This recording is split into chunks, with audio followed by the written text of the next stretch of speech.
The Best in the World podcast with Richard Parr.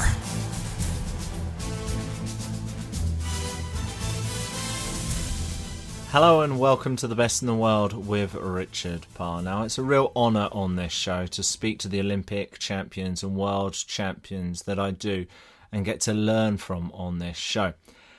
And I would say that 99% of them, if not 100% of them, are all absolutely lovely. They're all a pleasure to deal with, and I really appreciate the time that they give me on this programme. And don't worry, I'm not about to say my next guest was a nightmare. No, quite the opposite. Jasey-Jay Anderson is my guest this week, and he was an absolute delight. And we get a decent amount of time with Jasey-Jay. I think we speak for about 40 minutes on this interview, but I actually got to speak to Jasey for a good 15-20 minutes before we started, spoke for a good 5-10 minutes afterwards, and he was just asking questions as much about what we're doing here at the Best in the World, but also about me and my life. And we were just having a really good conversation. And this is a man who, as you'll hear from on this podcast, is very busy. You know, if he's not training, if he's not at his farm, if he's not working on snowboards, if he's not doing things with his family, he is a very, very busy man. So I really did appreciate all the time I could get from him. And he is such a positive man, and it was so great to speak to him on this week's Best in the World. And you'll learn a lot from Jasey-Jay on this week's podcast, and he does admit the sacrifices he's now made for results in order for him to gain more information to help improve the snowboards that he now creates for his company. He talks about his hopeful appearance at the next Olympics. He's been at 5 already. He also talks about how a clown helped him learn to ski. He also talks about his lucky socks that he wore at the 2010 Vancouver Games when he became the parallel giant slalom gold medalist. He also talks about what his mother had to say to him before those games. It's a really interesting conversation with Jasey-Jay. He's really strong on talking about perspective, not just in sports, but in life itself.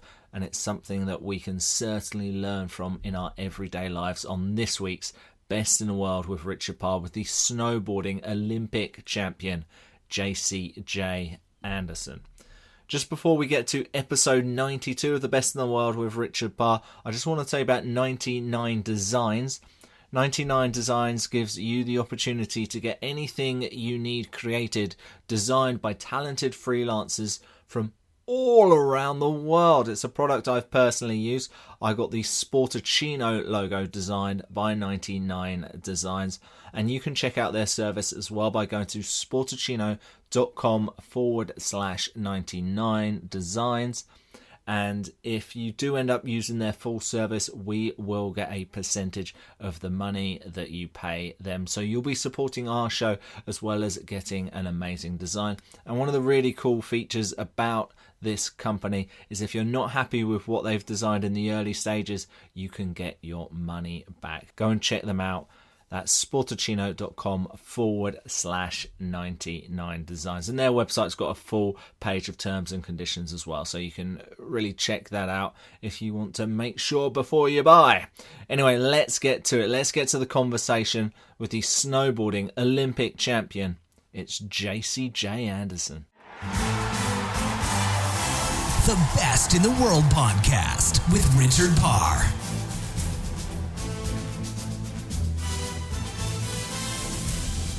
Jasey-Jay Anderson, welcome to the Best in the World with Richard Parr, Olympic snowboarding champion. So great to have you on the programme. Now, one of the things we like to do is to really find those 1% differences, those 1% gains which turn a silver medal into a gold medal. And of course, you had amazing success at the Vancouver Games. And one of the things I also ask is about superstitions. And I've got to start this interview. I very often start it about early life or what you're up to now, but I want to know, Jasey-Jay, what's the deal with the socks? That's hilarious. I'm actually not even a superstitious guy. I had these socks that I just, you know what? I am a recycler. So if something's good and it works, I won't change it. And these socks were good socks. I think Lang ski boots had them back in the day. Because you're digging back here, and I've had quite a long career. So at one point, it just kind of blends into one era. In this case, it was in the 90s when I got these socks, probably even early 90s. And they just stayed with me for all these years until 2010. And when people ask me if I was superstitious, obviously not. But then I said, you know what? Weird enough, the only thing that's stuck with me through my whole career so far is these socks, which would be the last thing you would think. But they did well in the washing machine, and they work. And they were purple, right? Embarrassingly, yes. Purple and turquoise. Purple and The turquoise. worst colors for nowadays, I guess. Back in the 90s, those were the colors. And do you still have them? Yeah, I still have them. I can't throw them out. I don't know. I'm attached to them somehow. I don't wear them anymore, but I still have them. I can see a collector in about 50 years trying to buy those socks. But it's Olympic. Hilarious. It's an Olympic history memorabilia there. For his safety, I wouldn't recommend it. Let's talk about your early life and how you first got started in the sport and on the snow. And again, doing a little bit of research, tell me if I'm wrong, but your parents were both ski instructors, but your mum had to be a little bit innovative to get you on the skis to begin with. Is that true? Yeah. Again, you're digging memories that I don't recollect much, obviously. I might have been 2 or 3 when I got on skis and really wasn't into it. It was, you know, where I live in Canada, it gets really cold. So if it's minus 20 on my first day skiing, it's probably not going to be a great day. And I just remember, wanting to snuggle with my mom. That was about it. So she had me in between her legs and she took me down the hill. But I just couldn't wait to get somewhere warm. And but my parents taught skiing again, and basically anything before the 80s I find was pretty rough years for skiing in Quebec, especially Tremblant. You can get days that are with the wind factor right around minus 70 degrees Celsius. It just gets so cold. With climate change and global warming, we haven't seen those much. It gets really cold, like minus 40, but we haven't seen those temperatures like back in the 70s. So that's when my parents taught skiing at Tremblant. What I was also going to ask about is the one thing when I was doing a bit of my research is your parents had to get one of the instructors to dress up as a clown to get you to ski. Is this true? Man, this is embarrassing. Later on, when I was 6 and 7, they really wanted to, because the thing you do here in Quebec, not so much anymore, but back in the 80s, let's say, when I was growing up, is you would actually spend all weekend at the ski hill. So my parents would just drop me off. I'd walk out of the car with the skis and ski poles and spend all day at the ski hill with my friends.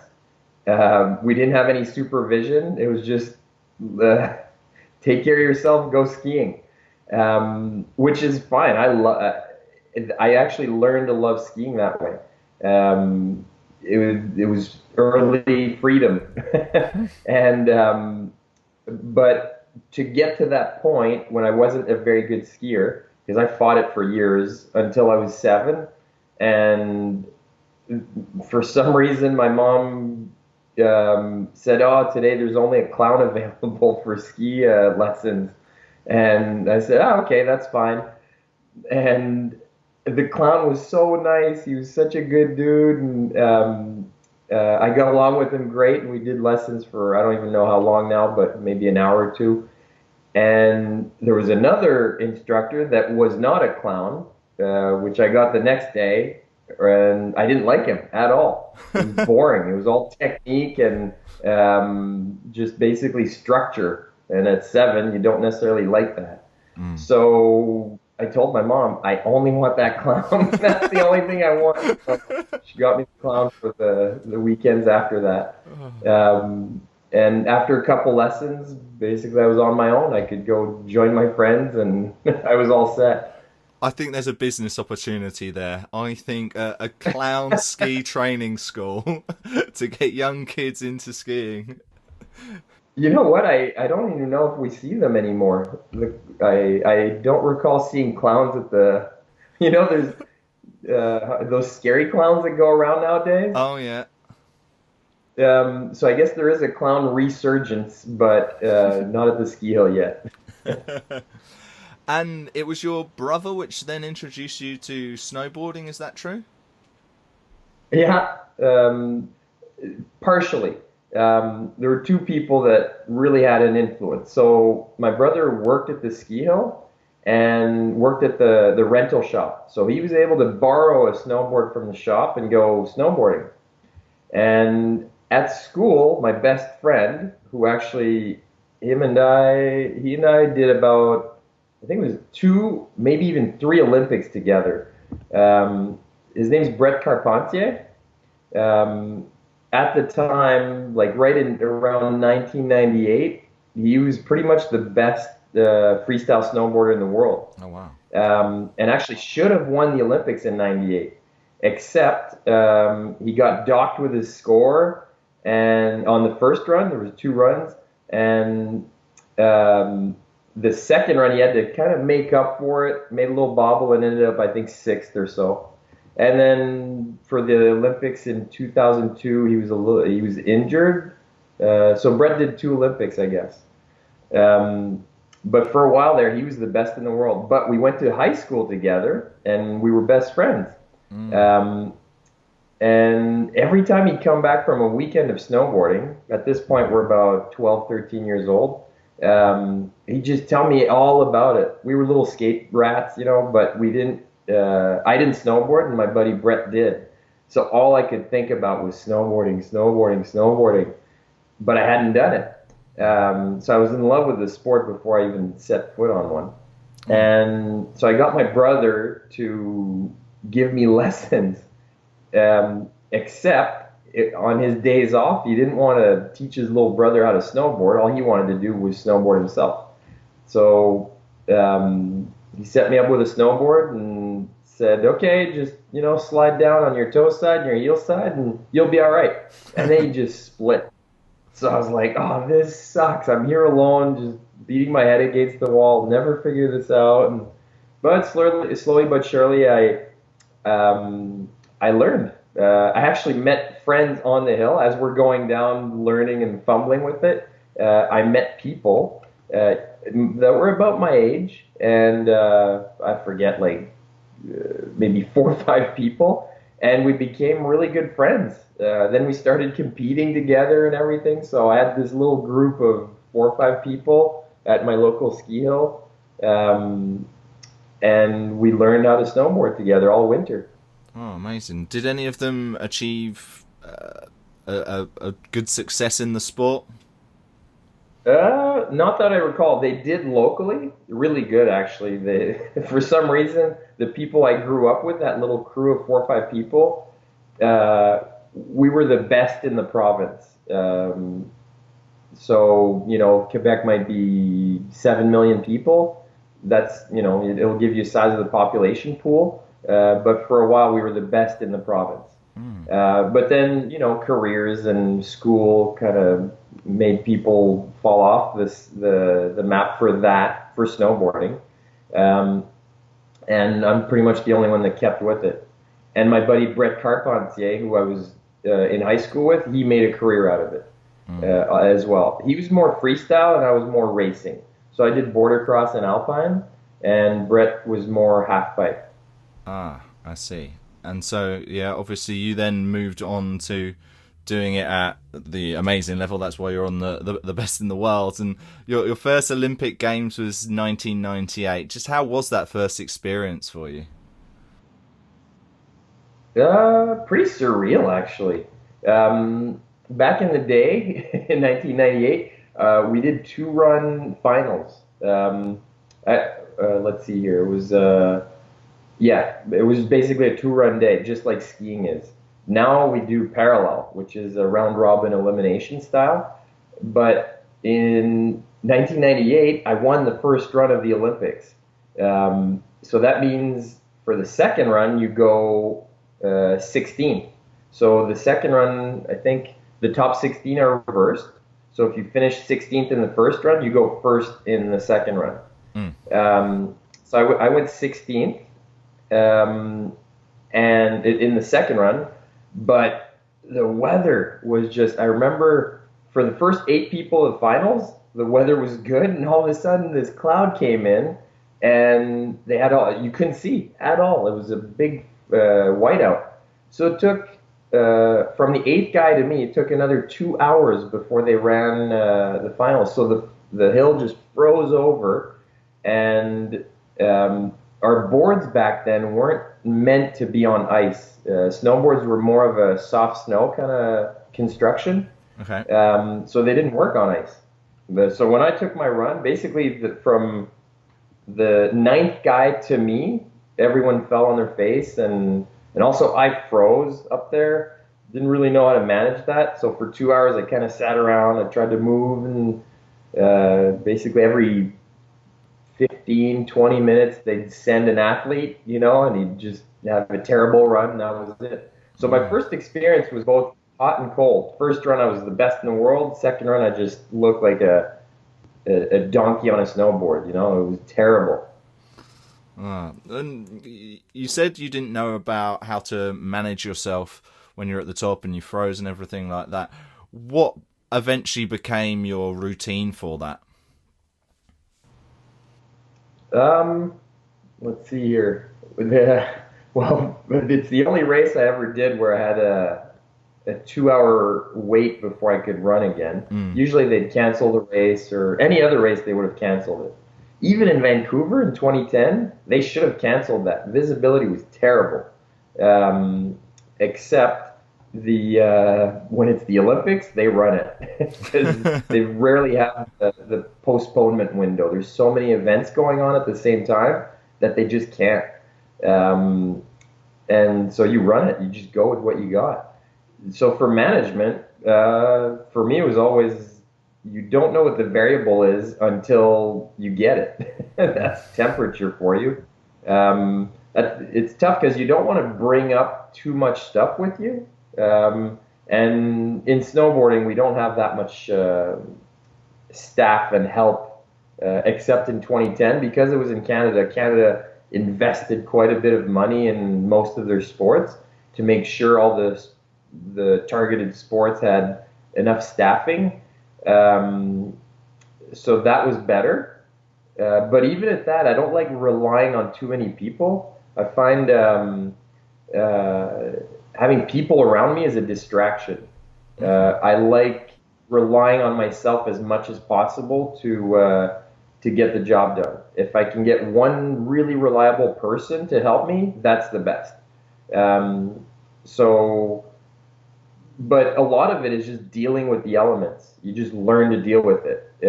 When you stay warm and you move around, you burn a lot of energy also. So when you consider that in 2010 I had to do 10 runs in a day, that's over the span of maybe, I think by the time I was finished, it was 8 hours I was on the hill. Oh, wow.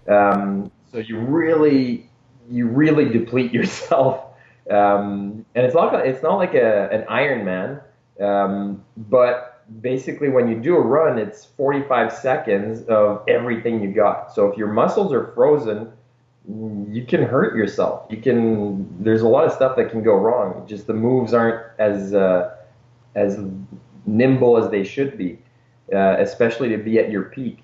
So again, you just learn to deal with it where you're always moving, staying warm. You try to. So if you know you're going to be racing in about 5 minutes, well, you peak for that 5 minutes. So you start your warm up about 5 minutes before. You run around, do leg swings or little hill sprints, 10-step sprints. You do quick quick feet work, all sorts of little things, tricks that help you. So that's basically it.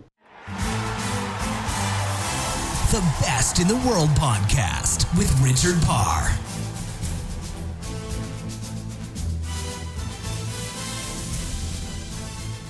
The conversation with Jasey-Jay will continue in just a moment, but I wanted to tell you about Patreon. Patreon is the site that we use so you can help support our show. If you like what we do, if you've appreciated some of the podcasts that you've listened to at the Best in the World with Richard Parr, where you've learnt from Olympic champions and world champions, and you think, you know what, I'd like to listen to more of these episodes.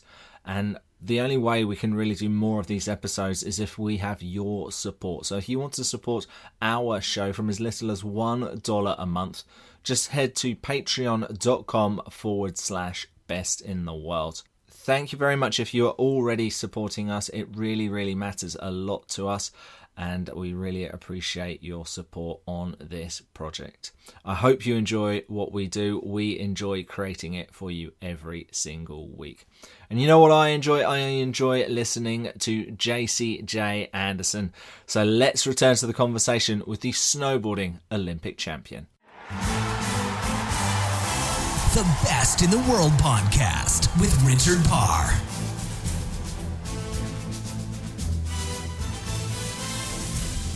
In those early 2000s, then after those Nagano Games, you absolutely dominated the sport for about 4 years, from 2000 2004, 4 consecutive overall snowboard World Cup titles.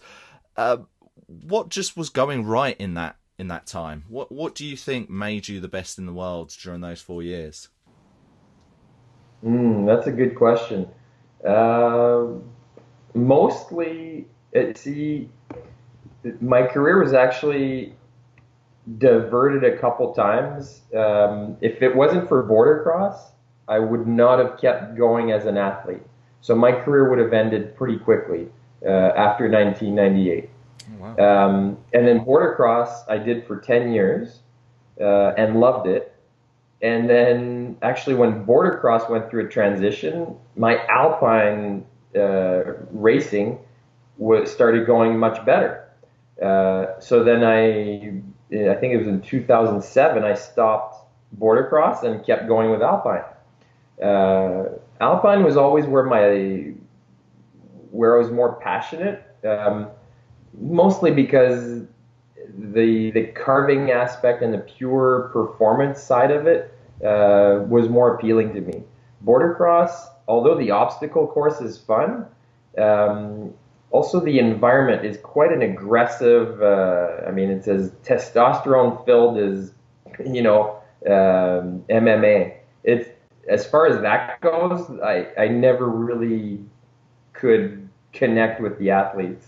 Because you're always, no matter who's ahead of you, you have hate for them, which is something I could never appreciate. I like getting along with people, and where basically you train, you race, you perform according to your level. But in border cross, there's so many factors that someone else could take you out, and that happened a couple times. So in that golden period of racing, a lot of it was because I had good support from my sponsors. So at that point, Burton Snowboards was my sponsor. So I could afford to do more races, have the best coaching, everything made it so that I could peak. And then after, I'd say, right around 2006 was actually the lowest point of my career, where the equipment was just not there. Border cross boards were faster than mine, and alpine boards were faster than what I had, and I didn't even have access to the good boards. So what it came down to was always equipment. It was boards, what's fast, what's not, and I ended up with really, really slow equipment. So although Burton, well, I probably shouldn't name any names, but the biggest manufacturer in the world, was my sponsor in supporting me and actually gave me good resources as far as financial resources. I did not have access to the fastest boards. So in 2003, right after the 2002 Olympics, I left Burton and I went to a local custom board builder in Toronto, in Canada. So I forgone with the high budget salary, and I decided to go for performance, which actually turned my life around. I went from someone that had absolutely no idea what a snowboard was, because even though as an athlete you want to be involved in the process, it's just not there, especially if you're a young athlete. The companies don't want to teach you how to do it, especially if they don't even know anything. They have some knowledge, but when I look back now, they didn't know anything. So I did 4 years with the company out of Toronto, where I learned so much. We still couldn't we couldn't compete with the fastest snowboards in the world, but we sure got close and we learned a lot. So then I did the 2006 Olympics, where again, that was one of the lowest points in my career. I had more knowledge, quite a bit of knowledge, except we just couldn't compete with what was fastest. So then in 2007, after the 2006 Olympics, the Swiss snowboards Kessler opened up to everyone. So I was able to get snowboards from Kessler, and that started me winning races again in alpine snowboarding. So all the way to 2010, I stayed on Kessler. I learned a little bit, but Kessler is a vault. That guy doesn't say anything. He's a super nice guy, makes the best boards as far as overall performance, and but extremely frustrating to get any information. So then I was able to reach through his boards and other things also. We developed a plate system. How should I say, through those years, that was actually the number one plate system. It's a little bit complicated unless I'm showing you, but it's basically a snowboard, and then you have a skateboard looking thing on top of it under your feet, but above the board. So okay. It's a bridge plate, and it's an absorption plate. It actually creates more energy. There's a lot to it. It's a quite complex piece of equipment. So for 2010, we developed a better board, a better plate, and I was in peak form for that, let's say. Because 3 years of doing technique, you have a terrible board, but technically you're there and you're always working out, you're fit, you're agile, you're, let's say, somewhat talented. You can get the job done to a certain extent, but definitely not as much as when you have a golden piece of equipment under your feet.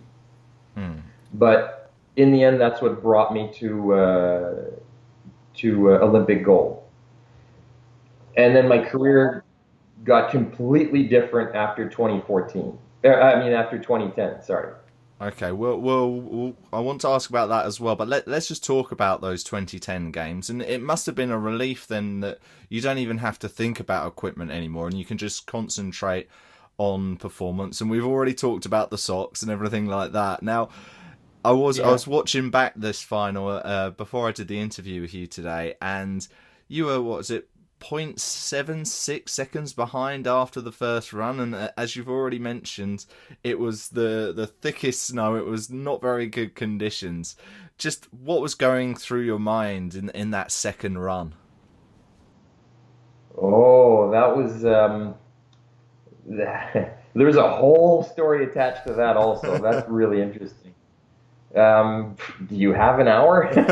I'll try to shorten it here. Okay, please. What it comes down to is, let's see here. So all day through the 9 original runs, I could ride, 90%, and I was winning runs. So, okay, if I only have to ride 90% and I'm winning, so I'll just keep it at that. Why risk it? And in my last or second to last run, I was like, okay, well, now I'm against the world number one. I should probably turn it up a notch. And because the first run at 90%, I ended up 3/4 of a second behind, which is a huge gap. And how should I say? I wasn't. My equipment actually wasn't completely dialed in until the last training day before the Olympics in 2010. Oh, wow. And again, this was a little bit strange because my last training day was 4 days before the Olympics. So for 4 days, I didn't ride. And I'm a guy that has to ride a lot to get his feeling tuned. So for me, it was one of the worst scenarios possible. And at the Olympics, there was so little snow that you couldn't really ride to warm up. You couldn't. That was it. So my first run was actually a race run qualifiers, and the first run of the day I was 20th. I wasn't even qualifying for finals. So, I had probably 20 family members at the bottom of the hill that were going, oh God, this is probably like all the other Olympics where you're just going to shank it. Especially my poor wife, because I'd been winning a lot that season in the World Cup, but Olympics are always different. And so she expected the worst. And so I tweaked my setup a little bit for second run, and I ended up winning that run, which qualified me in 10th place, which was enough for finals. Finals are top 16. So what a relief that was. At least I saw that I could win a run, and I could ride properly. Visibility was terrible, so you had to rely on feel, rely on so many things that were basically Hail Marys every time. And because of that, because even in the finals, I just switched everything. I switched my board, my plate, everything, but to a more aggressive system. A system that wasn't dialed, like I said, until 4 days before I left for the Olympics. So my confidence with the equipment wasn't there yet. But as I'm going through the runs, I'm thinking, okay, well, I can do this, and it's going well enough. And for the last run, I knew that I had to have all the confidence in the world in my equipment. So even if I had the slightest doubt, I had to put that aside. And this is where I had a bit of an epiphany, we'll say. Because perspective in life is key. It's number one. It's what will determine if you're happy or not. And as an athlete, you're usually never happy. You always want more and more and more. And you think that happiness is winning races, and it is for a little bit, for a little while, but it doesn't complete you. So there's many other factors, and because as an athlete, you're extremely self-centered. You're always looking out for your own best interest, which is a little bit contradictory, to what life should be. It should be a little bit more altruistic, but it's not. Basically, the whole world revolves around you. Your coach works for you, your physiotherapist, even your friends all want to make sure you're in peak performance for the races. So you just get used to that. But leading up to the Olympics in 2010, because I had failed at 3 previous Olympic attempts, a lot of the professionals tell you have to eliminate all the factors that could go wrong. And they say that one huge source of stress can be the parents or family. And they tell you, don't be afraid to ask your parents to stay at home for the Olympics if you think they could be a source of stress. And for me, my awesome, wonderful parents were at all the Olympics. So I figured, maybe it is that, that that was a distraction. So I was actually going to ask my mom to stay at home for the Olympics that were in Canada, which, was kind of absurd at the time, but at the same time, I just really wanted to attack all these variables. So I'm hiking in the woods with my mom, just for training and for fun. And we were talking about the lead up to Vancouver, and I said, "Oh, Mom, I really wanted to talk to you about Vancouver." And she said, "Son, I'm going to stop you right there." She said, "I know exactly what you're going to ask me, and I'm not going to let you do that." She said, "Look at it from my perspective, not yours," which was the cutest thing ever.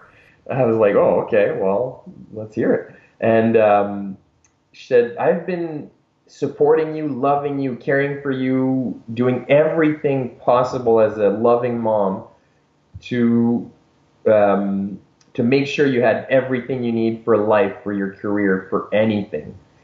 And you're asking me to stay at home for the only Olympics that you're going to do in your own country." She said, "I'm not going to let you do that." And I actually felt so cheap for asking her after she said that. But basically, she gave me a lesson in perspective at that point.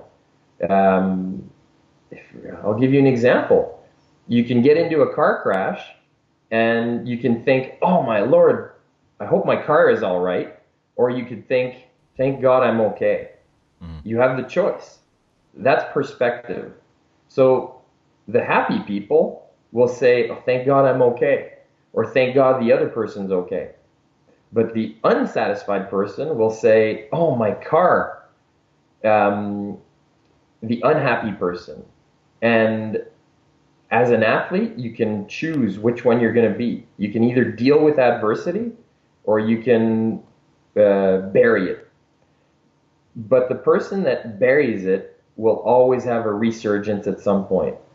And it will always bite them.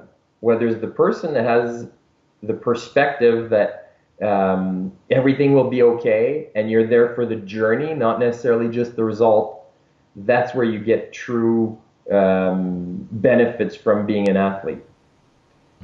And in this case, I was at the top of the hill in Vancouver in 2010 for my last run. I was behind by 3/4 of a second, and I asked myself, what is the most important thing in the world? And the easiest answer was my 2 little girls. I had 2 daughters that were babies at the time, maybe 3 and 4 years old. No matter what happened, they were waiting for me at the bottom of the hill with arms wide open, and I was the best in the world. So even if I had come in last or fourth or any other result, I get to the bottom of that run and I'm the best in the world. They would say, "Papa, t'es le meilleur au monde." And it kind of choked me up. I figured that's perspective. And here I am. I'm cold. I'm absolutely drenched wet because it's been raining all day. I can't see anything. Even at that point, the start gate, the gate that opens to let you out, there was a problem with it. The sound was broken, and the sound is the most important thing. So there's a series of beeps, beep, beep, beep, beep, and on that 4th beep, you got to time it perfectly, or you're losing time. Especially if you're behind by 3/4 of a second, you want to nail that start. So I had to rely purely on these little lights that you don't even look at, because when you pull back to do your start, your head is down. So you need the sound. But when they told me the start gate wasn't going to work, I thought of my mom, I thought of my kids. I was like, this is for me. Any problem that could arise, like the temperature, any type of pressure, even if it's my family at the bottom, a start gate doesn't work, it's all for me. Adversity is for me. I thrive on adversity, as a true athlete should. And that little piece of perspective came from my mom. And I got to the bottom, and I had one of the best runs of my life. It was effortless. I had confidence in everything I was doing. It was really an enlightening moment of perspective. That's absolutely amazing. And I know we're running out of time, JC, but I just really want to quickly ask you, you said everything changed after those games. What did you mean? I started living a career through the journey as opposed to the result. So if you look at my results from 2010 on, well, I took a season off. I started a snowboard company because I was just obsessed with equipment. I needed the knowledge, and I needed to create something, and I had to test my own equipment. So when I went back on tour, I sacrificed everything as far as results. So the most important thing was to have the knowledge and to apply it to the snowboards, let's say, that I'm either selling or that I'm building. I don't build that many boards. I build about not even 100 boards a year. And about a third of those, no, actually half of those are for development purposes. So I don't make money with my snowboard company, but it's there so that I can learn. And it's been 7 years since I started this company. And the journey has been fantastic. Hardly any results. When it's a key race that I have to get something done, I pull out, okay, this, that, and I make it happen. But if I don't need to, I don't. I sacrifice every race to get the information, which is it's an extreme in humility. It's a hard pill to swallow at first, but at one point you just get used to it, and when you finish 40th, it's okay. At least you know why you finished 40th. But you got the information through the racing. Because race conditions are much different than just free riding or training conditions. So it's the only place in the world you can get specific information. So after 2010, all results are sacrificed for information. So even in this coming February in Pyeongchang in South Korea, it will still always be about learning about the board, learning about the performance, and being humble rather than necessarily going for gold. Like I said, there's key events. So the Olympics, I actually do the best I can, but I'm always racing on what I have at hand. I won't race on a competitor's equipment. So if I know, let's say, another board, another plate is faster, I'm not going to use that. So in a way, yes, I do sacrifice the result, even at the Olympics, to get the information. But I do the best I can at the key events with the information at hand. Well, Jasey-Jay, it's been so good to talk to you. There are a few more other questions, but I know we've run out of time. But it's been really fascinating, and to hear all of this insight of what things have happened throughout your career and what things have changed. It's been absolutely fantastic. You've been an absolute pleasure to speak to. Before we go, why don't you let us know where we can learn more about you on social media and online and anything like that, and so we can find out more about your boards as well, please? Oh, I'm so sorry. I don't do enough of that. I don't do any, actually. I have a Facebook, Jasey-Jay Snowboards, but, if I update it once a year, that's good. So I try to be active, but at the same time, I'm just really buried in finding technical knowledge that I don't really worry about sales or social media. Well, the quality speaks for itself, doesn't it? But Jasey-Jay Snowboards is a place where you can get tidbits of information. Perfect. Well, I'll make sure we put a link to that anyway, even if it's not been updated for a year. But it's been so good to talk to you, Jasey-Jay. Thank you for being on the program, and thank you for being the best in the world. Thank you, Richard. The Best in the World podcast with Richard Parr.